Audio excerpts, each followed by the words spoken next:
So good morning, everybody. Can you all hear me? Good morning. Yes, we can hear you. We can't see you. Oh, you can't see me.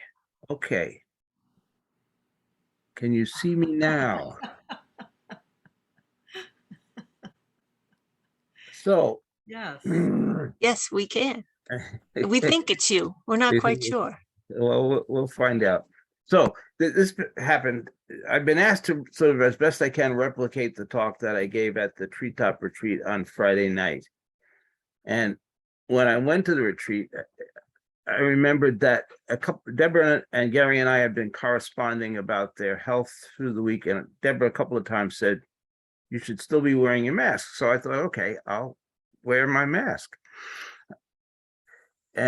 But if you don't know him, this is the wild fox, right here in front of us. Yeah. And okay, so I'll take that off. Anyhow, so that led me to begin talking about the history of the Wild Fox Sangha, which some of you know because you've been there, but others probably don't. And just very briefly, we started about 6 years ago in Portland. And at that time, I was working in Portland. I had to be there 2 days a week. And I hadn't taught it in Portland before that because there was another teacher there. And I, out of respect for that teacher, I didn't want to come into the same community and be in competition. But then that person moved on. And I heard through the grapevine that some of his former students were still interested in Zen, were perhaps looking for a teacher. So I thought, okay, I'll see if I can get in touch and see if they want to sit, which happened. And so this turned out to be an extraordinarily unusual group of folks in terms of their orientation to practice. So we had people in the group who wanted to come to Daishan and wanted to engage with a teacher, people who wanted nothing to do with Daishan and didn't want to come. We had people who wanted to practice, and we had people who wanted to challenge all of the views of the Buddha and of Zen. And it was a very unusual hodgepodge of folks in terms of their orientation to practice and Dharma and all that. So that's where I came up with the Wild Fox name, because as I said on Friday night, that is not a compliment. In Zen, the wild fox spirit is not, it's not a good thing to have. So I felt that would be an appropriate name for the group that we had, which has been such a wonderful group and has evolved in so many wonderful ways over the years. And I think at this point, most people even want to do Zen, which is heartening. But that's where we began on Friday night.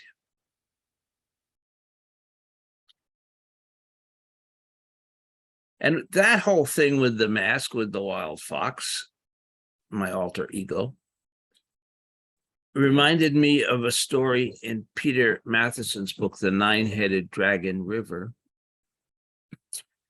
When he went to Japan, he went with Bernie Glassman and somebody else. They traveled in Japan and visited several of the teachers there. And I read this book probably more than 30 years ago, so my details are not good at all. But what I do remember is they were visiting one of the teachers, and they were sitting in a room waiting for him to come in, and he suddenly appeared on the balcony wearing a mask.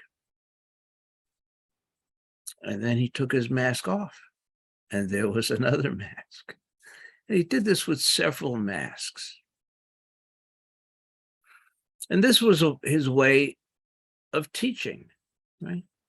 What he was showing is that part of the process of Zen is removing our masks, removing our persona, removing our posturing, removing all of the parts of us that I would say are inauthentic. Okay. And this leads me to talk about a kind of different understanding of self and no self. There is no self. There is the state of no self, in which we talk about our Buddha nature, our fundamental nature, in which there's absolutely no separation. There is no self, there is no other, there is no thing.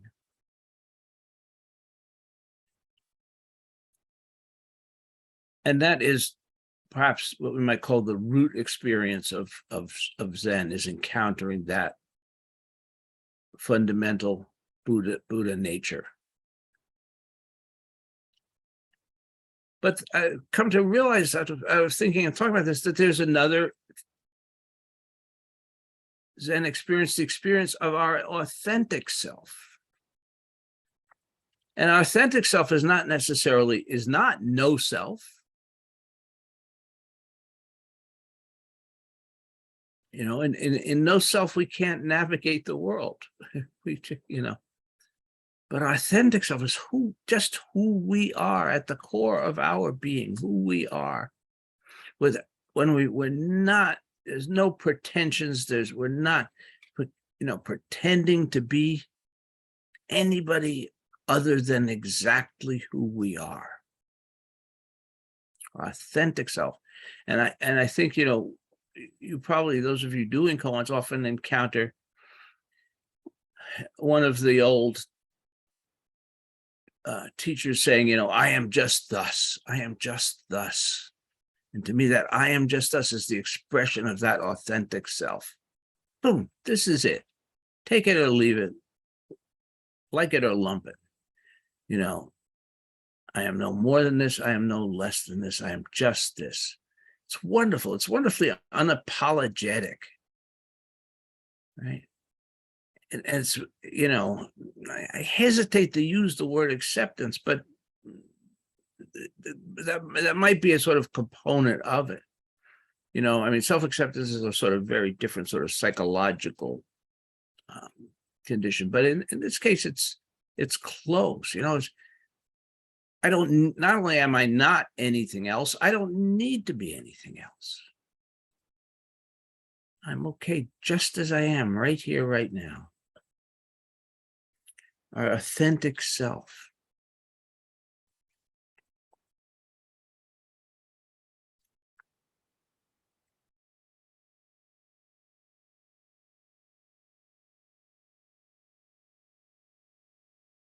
But anyway, that was all distractions from the subject of my talk on Friday night, which I also shared then. And the reason that I developed the talk I had was I had this plan, and my plan was I was going to get to Treetop in the late afternoon, early for my talk, because the talk is after dinner. And I'd have time to be there, and I'd have time to sit with everybody and kind of get into the rhythm of the retreat, and then have dinner with the Sangha, and then do the talk. Well, as it turned out, I needed to participate in a meeting where we had to fire an employee. And of the things that I really just absolutely do not like to do in this life, letting an employee go is really near the top of that list. And this is a fellow who I happen to like a lot in addition. But he had just, well, the details don't matter, but we had no choice. And so the only time that he could meet was 5 o'clock on Friday. So instead of getting to treetop and kind of having a nice intro into the retreat and all that, I got to treetop and needed to get into this Zoom meeting at 5 o'clock. And I thought, well, I'll do, I had sent Jim a text saying I'll be there and blah, blah, blah. And I'll go down to the cabin. For those who haven't been there, there's a cabin that I lived in for several years that's also sometimes used as Dyson hut. And I would go down to the cabin and so I could have this conversation without disturbing anybody. Well, I got there, I walked into the cabin, and Todd was in the middle of Dyson with somebody. And I went tromping in and interrupted. So then I had to try to figure out how to do this thing, this very unpleasant thing, and not disturb the retreat. But it was also not very nice outside at that point. So I was in the downstairs lobby of the Zendo, trying to participate in this conversation without disturbing everyone. Well, why was this important? It was important from my perspective because it was a reminder that we don't write the scripts of our lives. Because if I had written the script, there would be no way that I would be sitting in the downstairs lobby of the Zendo telling this fellow that he didn't have a job any longer, which again is something that I just detest doing. But there it was. There it was. In the middle of the retreat, etc. And it needed to be that way. It wouldn't have been fair to this guy to, put this off. We needed to have this discussion. So this is an essential truth about our lives, right? This is essential truth about our lives, no matter how long we practice, no matter how deeply we follow this way. Things are going to come up that we don't like. Things are going to come up that make us uncomfortable. And they're going to come up at the most inopportune times very often. We have very little control of that. Which brings me back to a talk which I heard earlier in the week, another talk with Brad Warner. And as I, so he always gets me with his titles, and so this was called "Seeking Enlightenment as Eternal Pleasure." And if any of you watch Brad's, those that don't know Brad, he's a former, among other things, a former punk rock musician, and he comes on and he plays riffs on his bass when he starts his Dharma talks. I guess they're Dharma talks. Anyway, and so he did his bass riffs, and he started talking about seeking enlightenment as eternal pleasure. And the point of his talk was that I think that he and many of us had this initial delusion that somehow we could become enlightened and all the troubles would be gone. All the pain would be gone. Life would be eternal pleasure.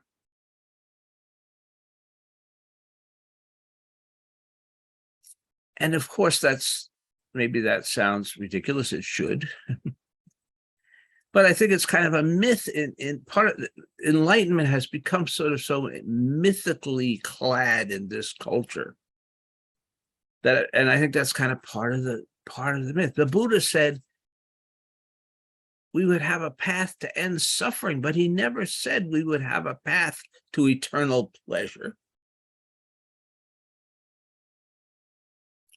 Quite the opposite. if we follow the path of Zen, we will end up more and more intimately involved with all of the aspects of our lives, not just the pleasant and pleasurable aspects of our lives, but the challenging and difficult and painful, unpleasant aspects of our lives.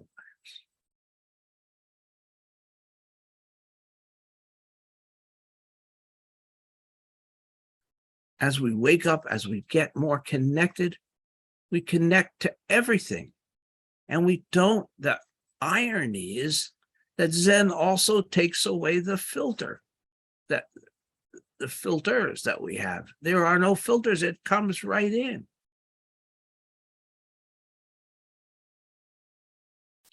If we have integrity in our practice, we don't. In Zen, we're learning not to escape. We're learning not to avoid. We're learning to be faithful to our lives, to every moment of our lives.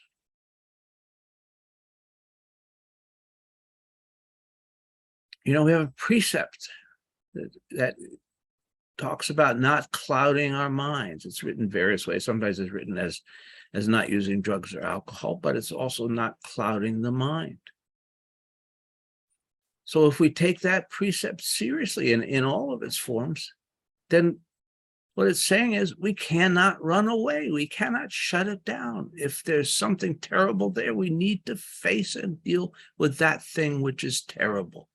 If it's unpleasant, we need to face and deal with that unpleasantness. So what the heck?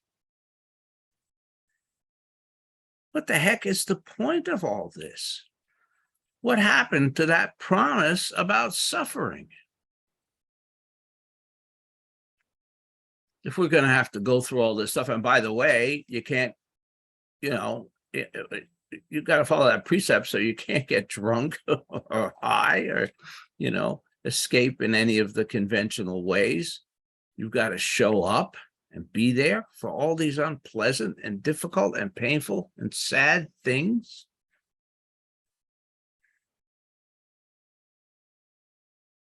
And the answer is, of course, that the Buddha said that we would be able to escape suffering, not escape life. And life includes all of these things. And the suffering arises out of our resistance to that very fundamental truth.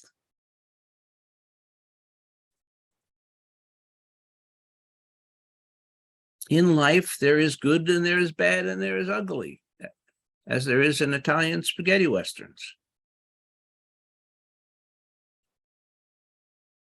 And we need to encounter and deal with all of them. If we do that in a manner that does not include attachment, does not include grasping, does not include pushing away, but simply includes living with and dealing with whatever arises, then we are not suffering. The suffering is not the events of our lives. It's our response to those events. And by and large, our rejection, our dislike, right? Nanchuan said the great way is not difficult, only avoid picking and choosing. So this brings me to the koan that I had picked out to go with this talk. And it's a very short little one from the Blue Cliff Record, Case 3. Great Master Ma was unwell. The temple superintendent asked him, "Teacher, how has your venerable health been in recent days?" Ma said, "Sun-faced Buddha, moon-faced Buddha." Very famous line, sun-faced Buddha, moon-faced Buddha. So what's going on in this koan? Let's get a little bit of context. Let's talk first about who Ma was. Matsu was his full name, but he was referred to as Great Master Ma. He is certainly in the ranks of the greatest Zen teachers of all time. At its peak, his temple had 1,500 students, and he himself had, I don't get the exact number, but 137 Dharma successors. I'm not aware of anybody before or since that had more successes than Ma. And among them were a number of greats, including Nan Chuan, or Nansen, depending on whether you know him by his Japanese or Chinese name, Pai Chang or Hakujo, another friend of Fox's. And so this was one of the greatest, this was one of the most important teachers and one of the greatest lineages of Chan, it was Chan in Tang Dynasty, China. And he was also an enormous man. He was 7 feet tall. So he just had this huge stature. He was this big, very physically strong individual.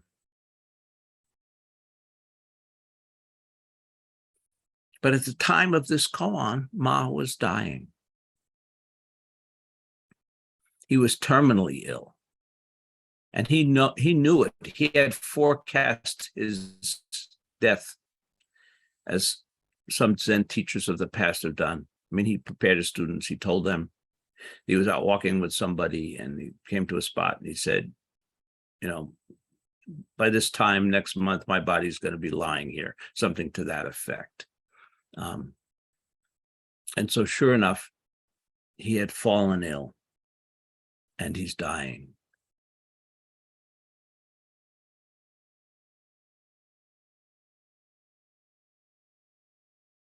And the other thing we know about Ma is that when his time to die did come,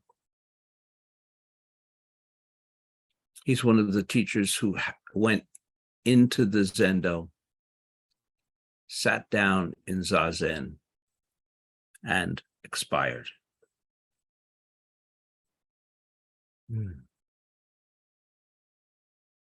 So this is an extraordinary context, an extraordinary time in the life of this extraordinary man. And the temple superintendent comes and says, "How are you today?"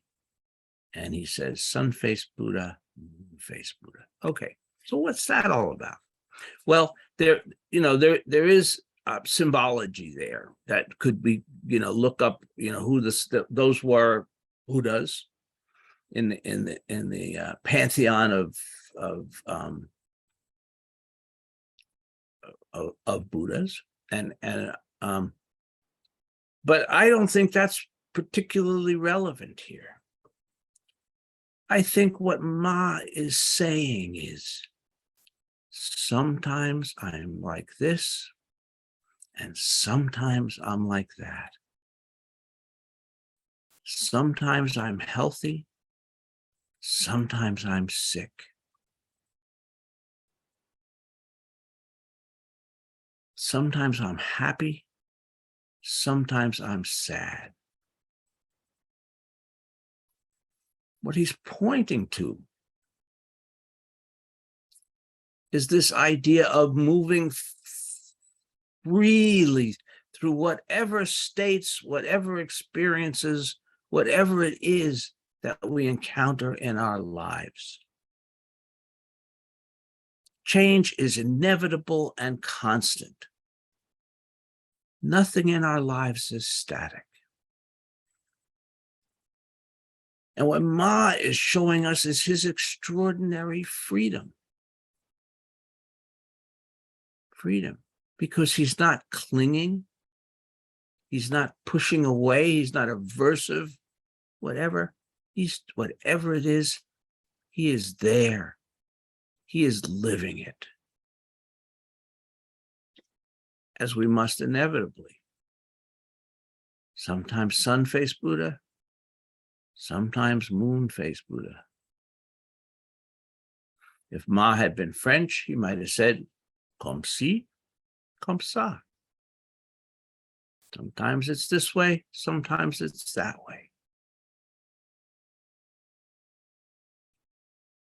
And so that's an important part of what this Dharma is showing us. It is not the path to eternal pleasure.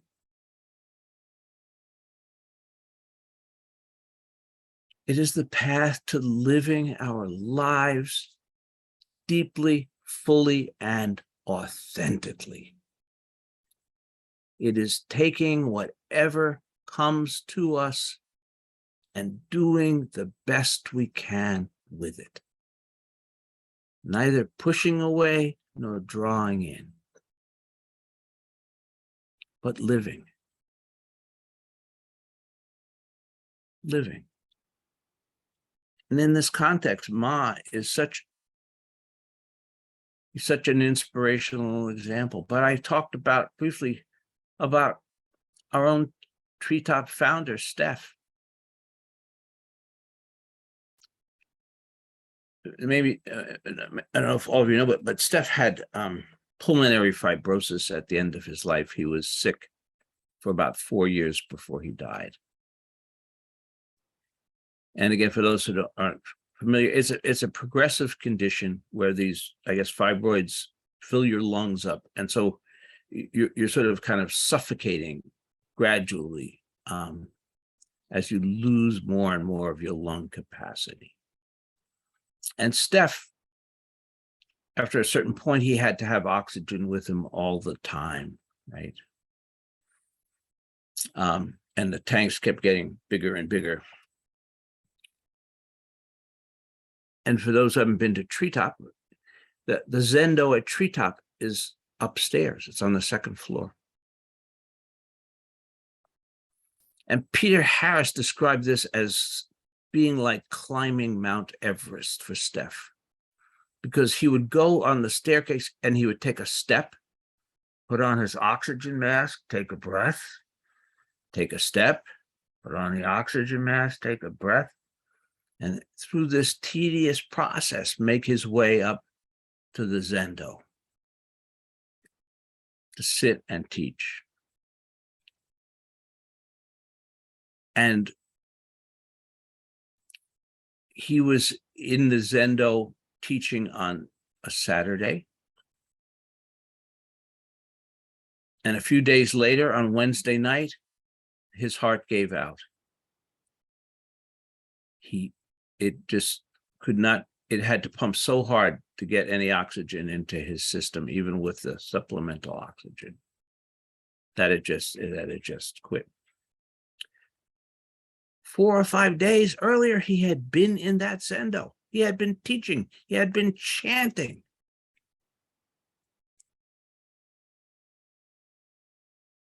So it really reminds me of great Master Ma and other teachers who've carried the Dharma right to the gates of death, who've taught with all of their being right to the ends of their lives.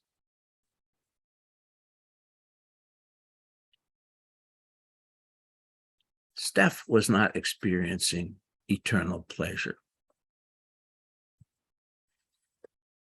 Most of us would say, oh my God, he was suffering. But no, he wasn't suffering.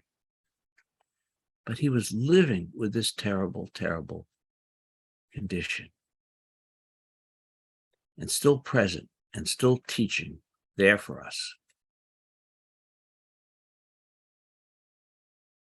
We were so extraordinarily fortunate to have him as a teacher, those of us who did.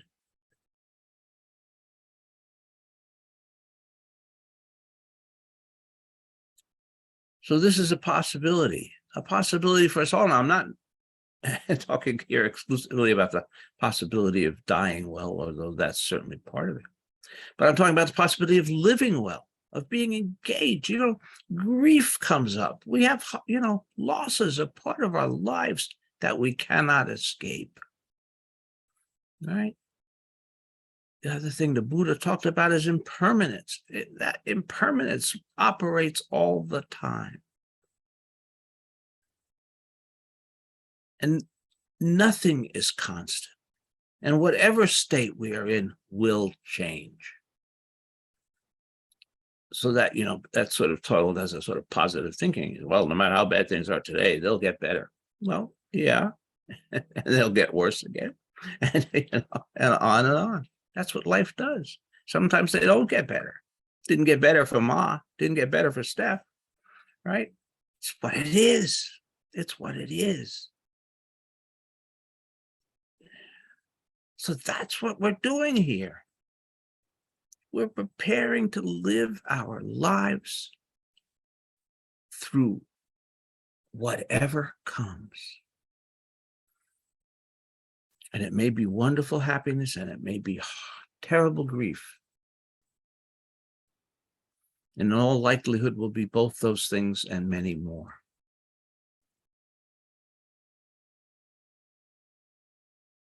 But we will have acquired the capacity to engage and to live and to express our authentic nature and to express compassion and loving kindness, hopefully to the end of our days. Thank you.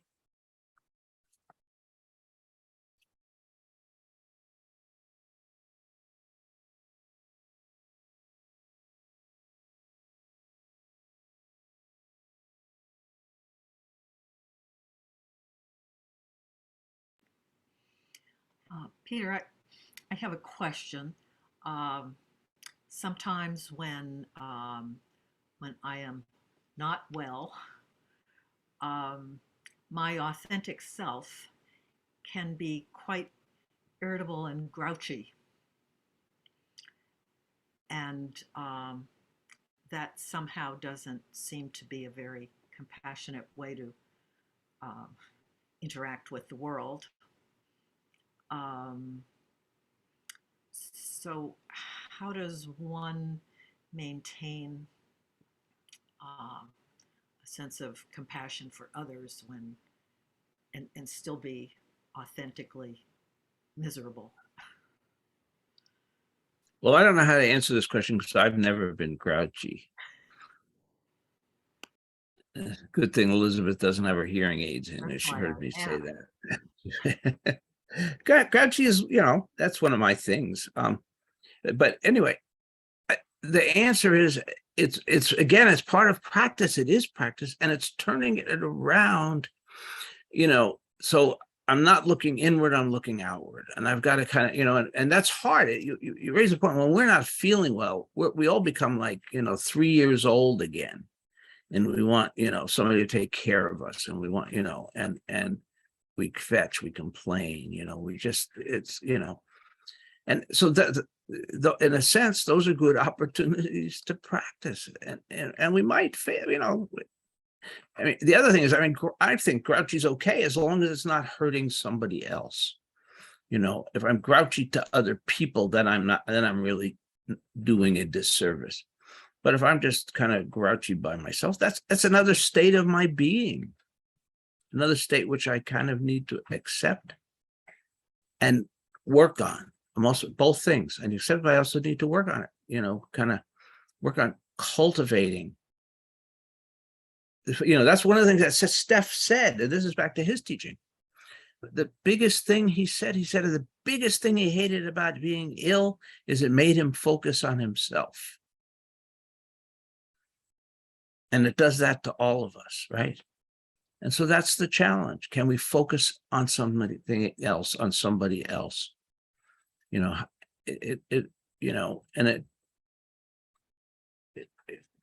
It's kind of an opportunity to work on that, except when we're there, we don't feel like it's any kind of an opportunity. We just want it to go away.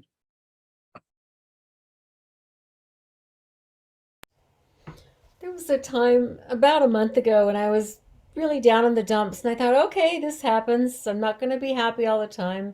It'll pass. Just hang in there. It'll go. And then what pulled me out of it was, oh, Carlson, you were thinking you had a separate self. Ha ha ha. You're not separate. You're surrounded by and part of everything. and then it lifts you up, and you do get past it, and then you recognize you are all, and all is you.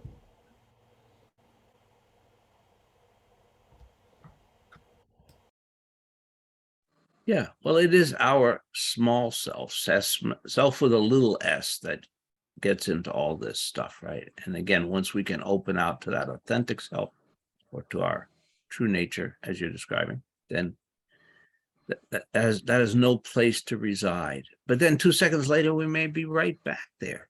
I mean, and it's hard. Again, it's hard. It's like, if we're really miserable and really sick, it's hard. So I don't want to, in any sense, minimize or trivialize the difficulty of doing it. But I think, and I think the thing is that we try. That we don't let our frustration, our anger, our tiredness, whatever it is, totally take over our being.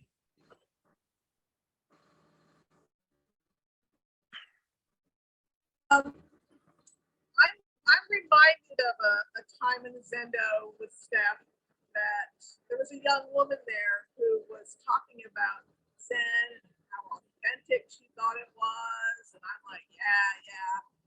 And he takes the contrary view. He challenges it like, what is authentic? What do you mean by that?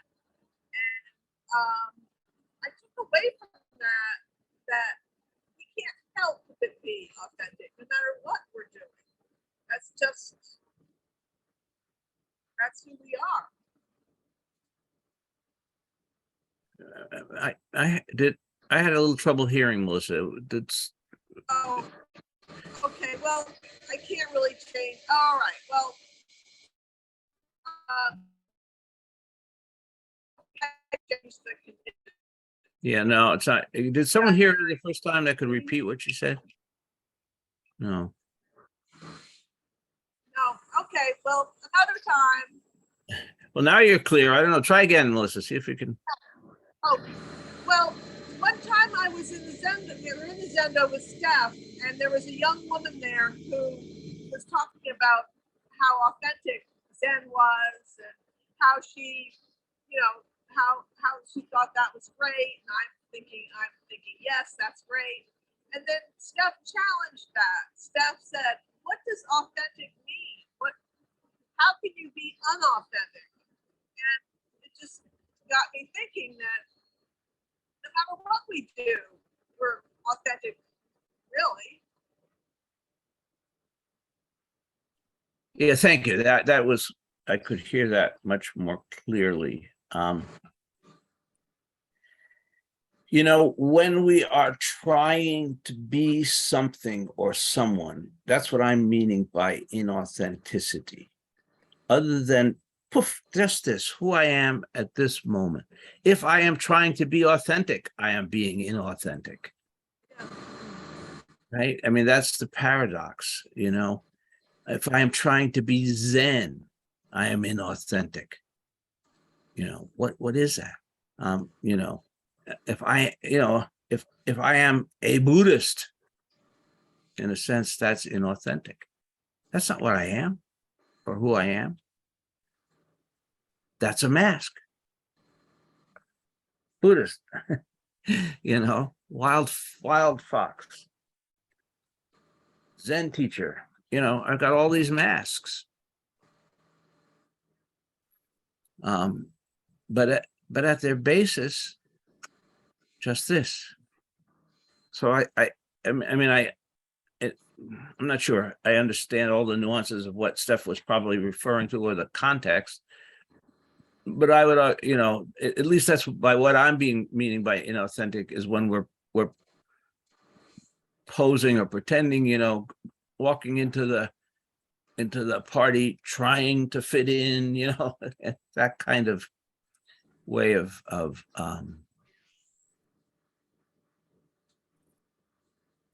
modeling ourselves into life rather than just being there. I don't know. Am I being clear? Yeah.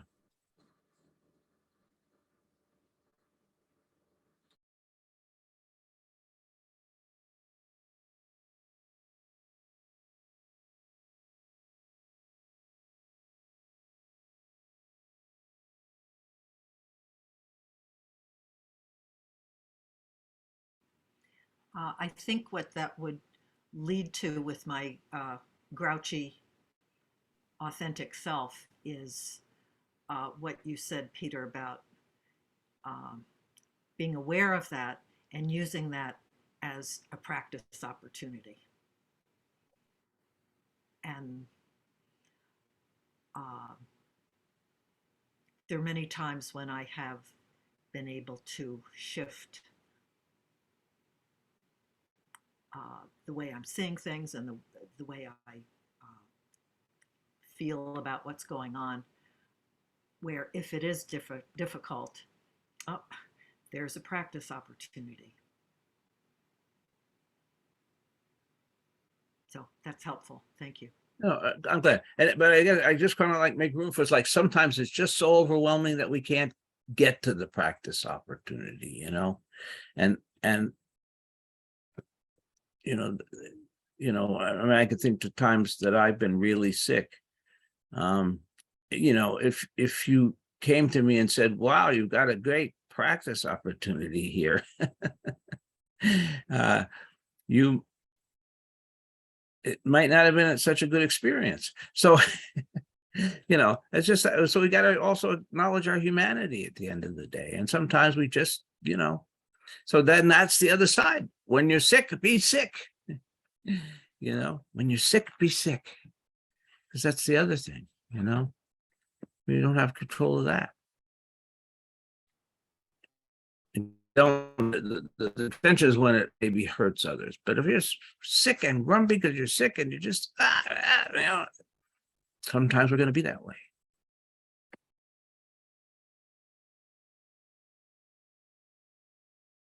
Only one of us could be the Dalai Lama. And he's Peter, not I me. was just glad that you started this talk the way you did, because that was the way I was feeling recently, was how come instead of being enlightened and everything's groovy, how come it's getting not harder, but more involved? There's all these people that I'm suddenly aware of, not suddenly, but you know what I mean? You're constantly aware of more and more in the universe that needs my attention.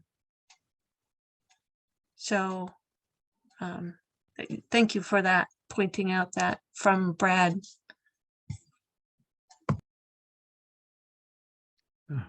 Yeah, you're welcome. Yeah, that's, you know, but you point to an important paradox that if we're waking up and paying attention, we may have more things disturbing us than, you know, than before, because we're looking at it all, you know, and in today's world, that's so hard, you know, and sometimes we have to, you know, one of the things that we've talked about this before, but one of the things that we have in this world now is the internet.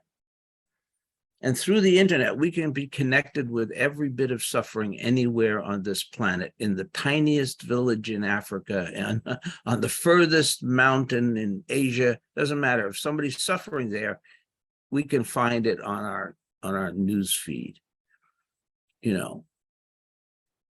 Now, sometimes that's appropriate. And you know, this is one that I struggle with. I don't know that answer, but there's times I have to turn that off.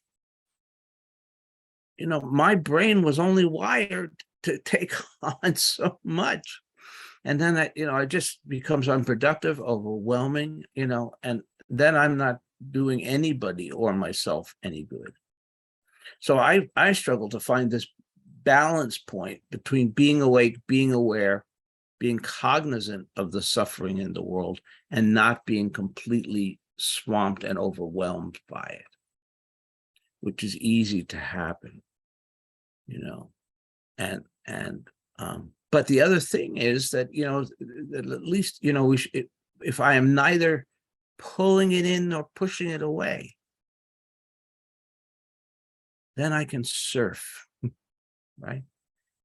And these waves are going to come and they're going to go. They're going to come and they're going to go. And none of them is drowning me.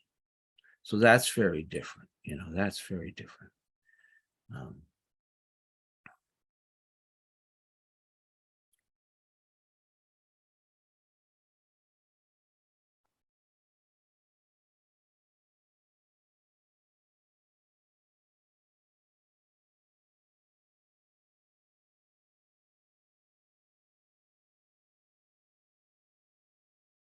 And yet maybe it's part of the human experience. You know, if I don't know if any of you ever visit old cemeteries,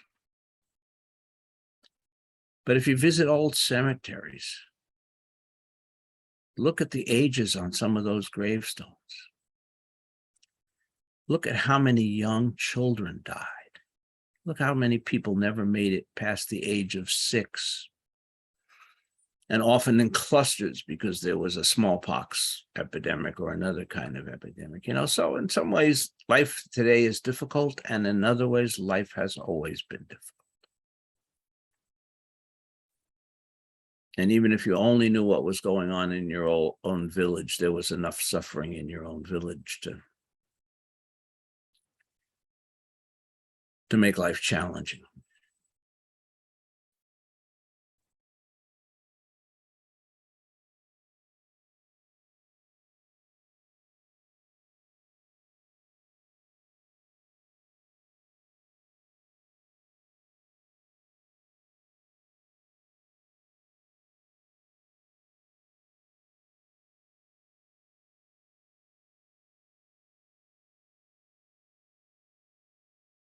Okay, are we exhausted?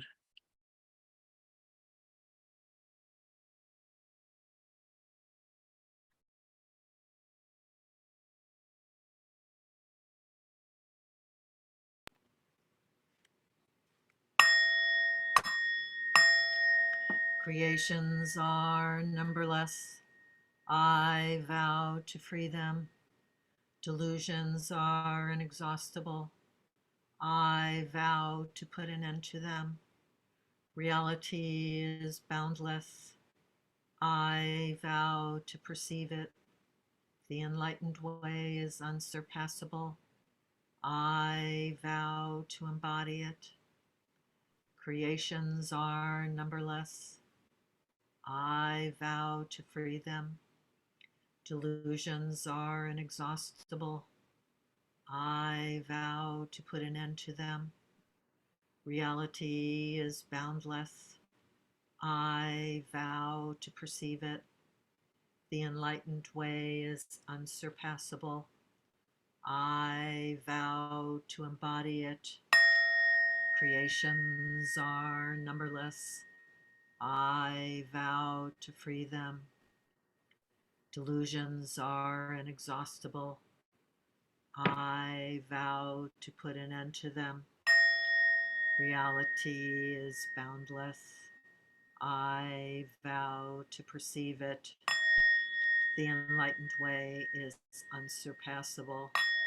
I vow to embody it.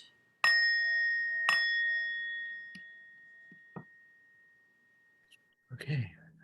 Everybody, thank you. And enjoy this day. It's a beautiful, at least here, it's a very beautiful autumn day. And winter is coming. Right? Impermanent. Thank you, Peter. Thank you. Thanks, guys. Bye-bye. Bye-bye. Thank you.